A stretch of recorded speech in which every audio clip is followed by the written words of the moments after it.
Hi, my name's Larry Orzeske, General Manager and Vice President of Product Development at Mobile Drill International. Okay, you've received your drill, you're getting used to the operation of it, how you're going to tool it up day to day. Maybe you've done a little bit of auger drilling, a little bit of coring, you've pushed some Shelby tubes and tested the tracks. But now it's time to do your first service interval. All new engines are shipped with what is called break-in oil, and the manufacturer will recommend that the machine be operated with this break-in oil for 100 hours and then change to your standard oil. What is break-in oil and how is it different than the specified 15W40 synthetic oil that we recommend for standard use in the B-57 John Deere engine? I'll explain this and recommend that during this first mandatory service, you check a number of different spots on the machine to ensure all is working safe and efficiently. I'll also take a minute to explain a few small details that may come in handy in your drilling day to day. First, break-in oil is specialized motor oil designed for use during the initial operation of a newly built or rebuilt engine. Its primary purpose is to facilitate the proper breaking in of engine components, particularly the piston rings, cylinder walls, and other moving parts to ensure long-term performance, reliability, and durability. So how is it different from standard synthetic motor oil? The primary difference in the fluid is that break-in oil does not contain some of the friction modifiers found in standard oils. Because during the break-in period, too little friction can actually prevent proper piston ring seating. The short interval of 100 hours ensures that metal particles and debris generated during the break-in process are flushed out of the engine. In summary, engine break-in oil is designed to balance lubrication and controlled wear during the critical early stages of an engine's life, setting the foundation for optimal performance and longevity. It's especially important for high-performance engines where proper break-in can prevent premature wear or failure. So the other important things to check during this oil change interval are safety functions. Now, Mobile recommends that you check your safety functions that are in operation every single day, whether it be the E-stops, the lifelines, the whisker switches, but also your neutral start lockout. One of the challenges with Tier 4 and Tier 5 emissions requirements is the integrity and quality of the fuel is very important. Any impurities or particulates inside the fuel can cause issues to the injectors, causing your machine to go into limp mode, changing the ratio between air and fuel improperly, causing you downtime, additional regens, limp mode type situations. One of the steps Mobile Drill has taken is to commit to having one of the highest quality fuel filtration systems available on the market. We have the premier option from John Deere, and in addition to that, we have a supplemental automatic fuel water separator in line before everything. Now this is a pre-filter in addition to the engine's standard filter setup. It has a 30 micron fuel element in it. The next filter is the primary fuel water separator from John Deere. This is the one with the bulb at the bottom of it and a plug and a sensor that will show on the John Deere screen if there is water in the fuel. This is a 10 to 30 micron filter. And then the secondary John Deere fuel filter is a 2 to 5 micron filter element. The service intervals for all of these filters is 500 hours.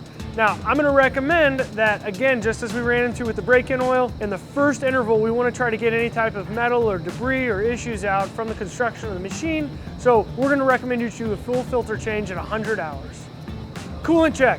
We want to make sure that we have the right amount of coolant in the machine. There is a sensor at the top of the radiator, and that's going to provide an indication on the engine screen of whether or not you're low on coolant. During the engine's warranty period, you always want to make sure that you're using John Deere CoolGuard 2 coolant. All right, hydraulic return filter check. We're gonna check this at the tank. We're gonna want to make sure we do this at full throttle. The gauge on the tank is actually on the return filter. It's measuring a pressure drop, and that pressure drop is related to the amount of particulate in the filter element. Green on the gauge means it's good to go. Red means it's time to change. The high pressure filtration filter, this is located on the helper side of the rig on the transmission. This also is a green is good, or red means it's time to change. Again, on this one, we're going to want to make sure the machine is up to temperature. We want to make sure that we're checking this afterward about 130 degrees. The machine's been running for 20 to 30 minutes. On all Mobile Drill gearboxes, you're going to see a handwritten note showing the type of oil and the date that the oil was installed onto the gearbox. We're going to check the transmission oil on the helper side of the machine at mid-body of the transmission. It should read 50W synthetic and show the date that the oil was installed. We want to make sure that we're not losing oil anywhere, and we still have oil up to that fill plug. This is also a great time to check the top plug on your right angle drive. Make sure we've got no contamination, we have a full amount of oil, and this is going to be 80W90 standard gear oil. We're also going to check our spindle preload during this service interval. And this is an easy thing to do. All we want to do is make sure that our right angle drive is uncoupled from our Kelly bar and pinned. And we're just going to grab a hold of the spindle at the upper quick change adapter, try to move it side to side, and make sure that we can rotate it by hand. You should not be able to move this side to side, and you should be able to rotate it by hand.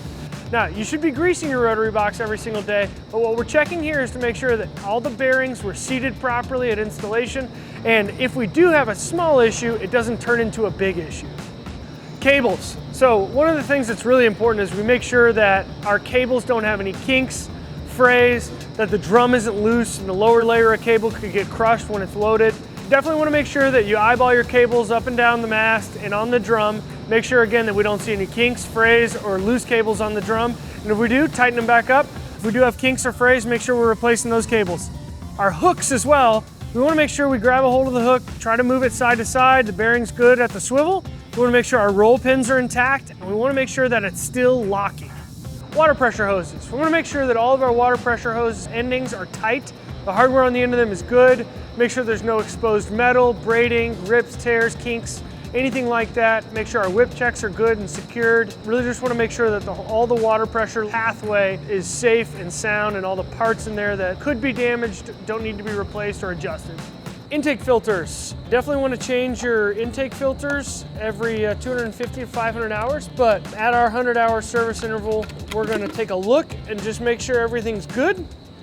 Make sure we don't have anything that needs to be dusted off of this. We're obviously in dusty, dirty environments, so great opportunity to check, get a look, make sure everything is good. The track manufacturer recommends checking track tension every 50 to 100 hours. I would encourage operators and maintenance technicians to make a regular check weekly to prevent unnecessary wear. What we're going to check on is the sag in the track. Basically, you're just going to jack the rig up until the track is off the ground, and we're going to measure the distance between the bottom of the center roller and the top of the track. And we're looking for ½ an inch. If there's any more than that, then we need to inject grease into the tensioner. If it's too tight and it's right up against that roller, then we're going to loosen the check valve, allow a little bit of grease out, and get it back to that ½ inch. We hope you found this video helpful in working through your first service interval on your mobile drill. If you have any questions or need additional clarification, please reach out to Mobile Drill's customer service team, and we'll be happy to help however we can. Thank you.